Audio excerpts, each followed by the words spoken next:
ফিরে এলাম বিরতির পর। এবার যেদিকে আমরা চোখ রাখবো, শহরে ছুরির আঘাতে গুরুতর আহত এক যুবক। তার কাছ থেকে ছিনতাই করে নেওয়ার জন্য, টাকা পয়সা ছিনতাই করে নেওয়ার জন্য তিন চারজন অপরিচিত ব্যক্তি তার উপর চড়াও হয় এবং পরবর্তীতে সেই টাকা পয়সা ছিনতাইয়ের পাশাপাশি তাদের ছুরির আঘাতে গুরুতর আহত হয় যুবক। আহত যুবকের নাম উত্তম দাস, তার বাড়ি মেলাঘর এলাকায় এবং ঘটনাটি ঘটেছে নাগের জলায়।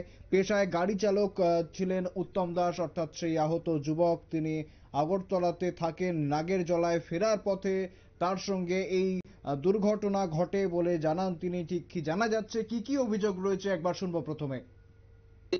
আমারে দুইজন লোক ডাক দিছে, গেছি, এরপরে দিয়ে যাবো না পোলাবাইট নিয়ে আমার 3-4টা ধরে লেছে। আমার পকেট থেকে টাকা টুকা সব নিয়ে আমার পিঠটা বাইটটা চোখর কি জানি দিয়ে দিছে। আমি দেখছি না, বাম চোখটা কোনো দেখি না। আর এদিকে বুঝ দিছে, বুকে বুঝ দিছে, আর এখানে বুঝ দিছে। রোগ টোক সব কত টাকা নিছে আপনার থেকে? আমার পকেটে বেশি টাকা আসতো না, 250 টাকা আসতো, বেশি আসতো না। যারা আপনাদের চাকু দিয়ে গাই দিছে তারা চিনেননি? আমি চিনি স্যার, পোলাবাইট চিনি, আর বাকিটি চিনি না। কতজন আসলো তারা? আসছিল 4জন। চাকু দিয়ে কয়টা গাই দিছে? এখানে একটা গাই দিছে, আর এখানে একটা বুঝ দিছে, আর এমনি মারছে। এবার চোখে কি জানি দিয়ে দিছিল, এই চোখটা কোন দেখি না। ঘটনাটা কোন জায়গা দিচ্ছে? ওই তো বরতলা সবজি বাজারের উল্টা সাইডে যে পিলার, 15 ফিটার যায় না, পিলারের নিচে। পরে আপনারা হাসপাতালে কি আনছে? আমি তো এখান থেকে বরতলা থানাত গেছি। বরতলা থানাত গিয়ে কইছি, স্যার আমার এদিকে রক্ত পড়তেছে। বরতলা থানার থেকে আমার কইছে তুমি আইজিএম যাবো একলা। আমার থানার থেকে কোনো সাহায্য করছে না। আমি এরপরে আমার নাগরজলা গেছি আমার জায়গা।